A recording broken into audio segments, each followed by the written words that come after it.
As you can see, the first freeze came. So the peppers got some frostbite on them. But they look pretty good, actually. Okay, so really fun, y'all. We're gonna plant some garlic. The cloves have been taken apart thanks to Mama. Mama did that. And some of the cloves definitely, I'll show y'all, are great seed, but some are not. So when you're sifting through after you've broken apart the bulbs into the cloves, aka your garlic seed, just look at it and I'll be able to show y'all the difference of what's going to be a viable seed for garlic and what's not.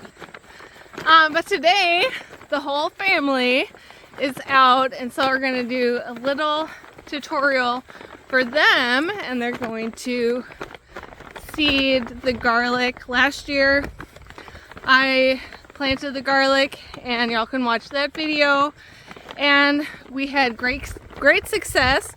The video just before this one goes over the calculation, and I also did a calculation for the garlic last year when I bought it.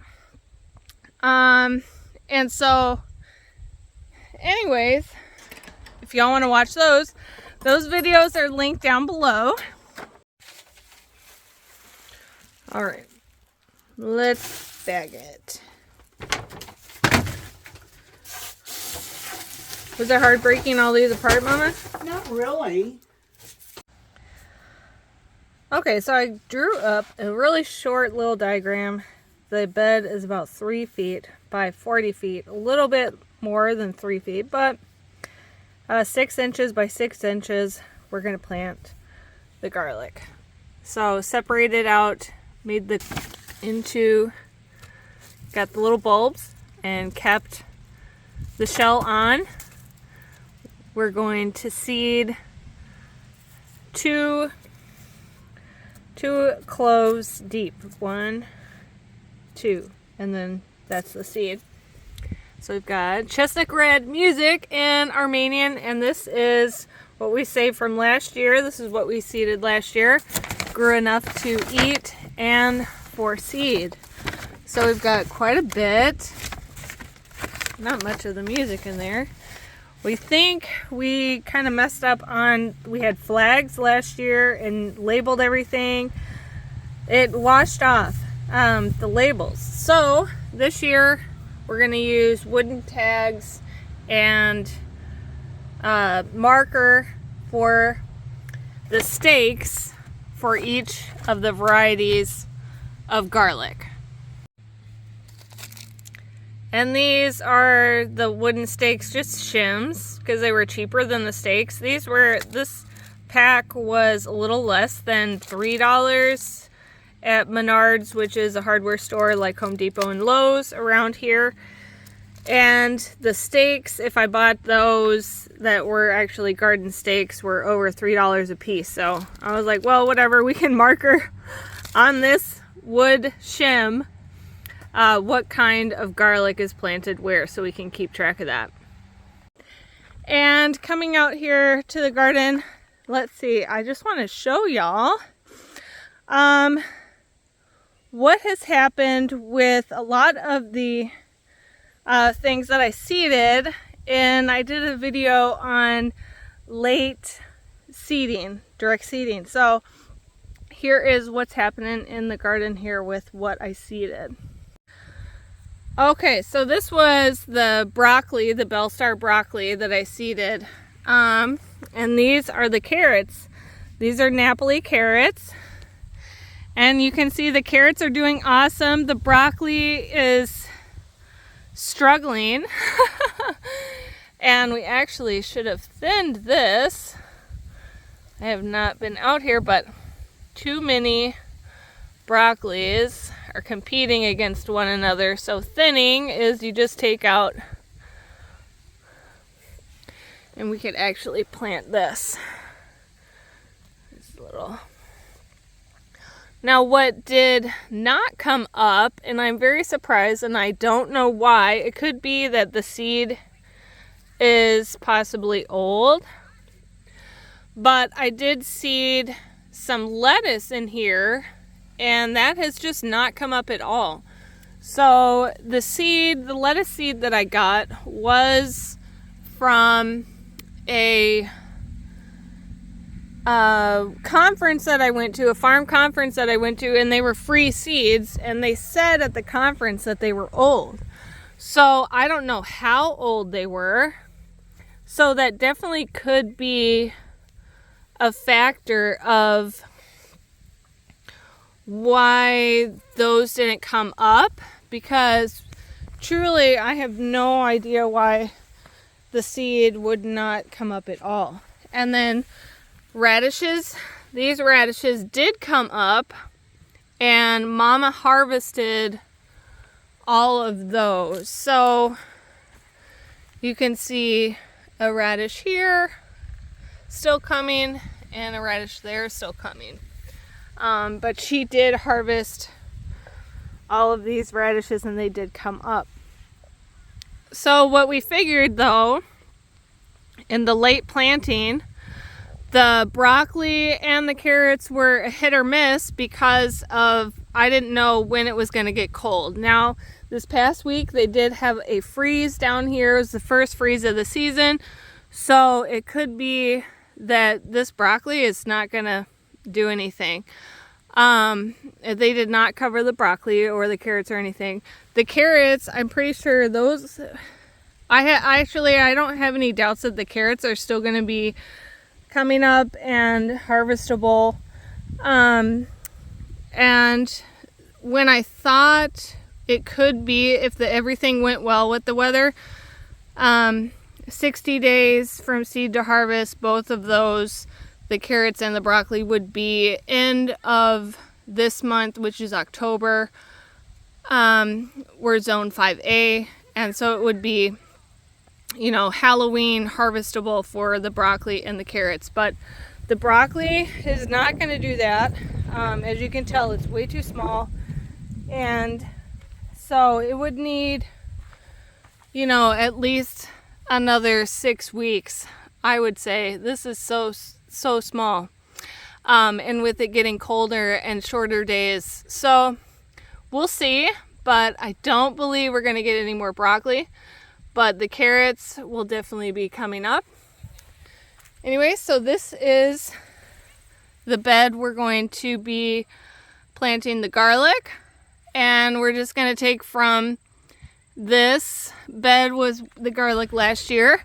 You need to rotate garlic every year. If you plant the same thing, same variety of something year after year, but garlic in particular, your beds need to rest and then balance themselves out. So garlic will need to be insulated, and we're going to take this straw from last year and just put it over on this bed here. And this is 3 feet by 40 feet. And so if we do every 6 inches, we'll get about 6 rows in this bed if we need it. I'm not sure if we'll need it. And we'll, the whole family is going to join in, so that'll be fun. Okay, so I have stakes for labeling the garlic. So we have 3 different varieties of garlic. So we want to be able to keep them together so then we know what is what when we harvest. But I did like a little guide of where we're going to plant. So put that down. I was going to make it work. Okay, maybe not. Here we go. So it's this row right here. So we're just doing 6 inches apart. 6 by 6. So if you go in 6, so we're just going to go straight down and use a bag until you run out, and then put a stake and then start the next. So it might be that, we run out midway down, and then we'll just have to put a stake and start the next bag. Because if you look at the seed, it's a lot of different sizes. But what I want, it was more important, would be if you see something like this, that's not good. We're not going to use that. see the discoloration. Oh, okay. So I wasn't it's sure what you were okay. saying So it's was the discolored color here, or the tail. Yep. and then also it looks like it's drying out, right? Okay. Gotcha. So actually, that's not going to be a viable seed, but this one looks totally good. No discoloration, no mushiness, no like thinking it's like this is totally sunken in. It's losing. And then we want to keep the shell on, so you don't have to do anything with that. Yeah, do you have to point them up?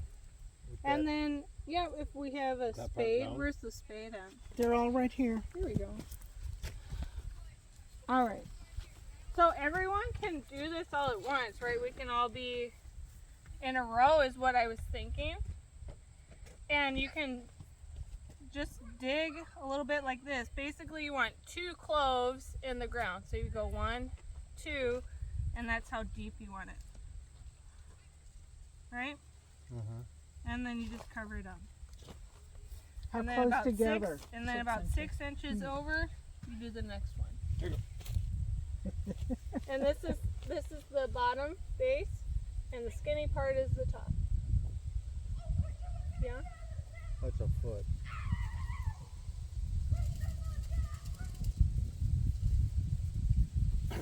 So if one person wants to do like the holes like this, someone can come in behind them and do the cloves, right? We're just doing one row? Yeah, one at a time, so we can keep track of what variety they are. Reese, Well, she's doing the whole. you grab more. So anyone, Grab more for anyone Dad can and start hand them to Daddy. planting. If we're going just from Oh, that this one one bag, I'll show go. you. Do you want me to show you how to take it apart? To get the... Brace. Like, you take the top off? Here, let me show you. I got a whole So handful. you kind of bend Oh, this. all right. So someone should get a handful. You, Come in you behind take me one this time. part off? Yeah. If you look in this part, you look in. That's okay. Is it just one? I got 6. So you kind of push in between. Okay, so one that this is one of the. Yep. You can do it like this. I And think if I'm someone going wants to to use this. grab another spade and start another row, just making the holes, you can do that too. How do we do this? Okay, I'll do that. And no one come in behind that person with the garlic yet, though, because we Hold have on, to baby. use a whole bag first. Somebody else Little, needs a cover up. Oh yeah. Just go down and push them in. Mama, how do we do it? Here, here, baby. There's a whole bunch in there that are already done. Well, I left double some it. samples to see. Deep, deep, deep. I guess I'm not going to get it apart. I'm Should I not getting it do- loose. Kristen, should I do like a middle or do on this side? Do it closer to the edge on this side. On your side, though. Yeah. Okay. Mama, I'm Close to gonna the help edge, like how I am. You see. And then your No, whole I'm spade, helping basically, Mama. your Oh, whole no. spade goes down. Then you're good. We're doing them Okay. over here.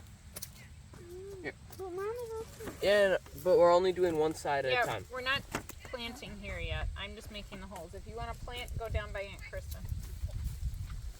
And we're just doing from that one bag first, okay? Okay, you want to go right here? Oh, we're using the same bag over there? No, we're not We're not planting that planting yet. over here yet. Oh. I'm We're just prepping. making the holes. We're not planting there yet. Are these ready? Yeah. Go farther down. These are all red? Yeah. I don't want those. I Huh? don't want that one. I don't want that one. How about this, you two?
And this is what you, when you are looking at when to harvest winter squash, pumpkins, and even actually melons, is a really good time when this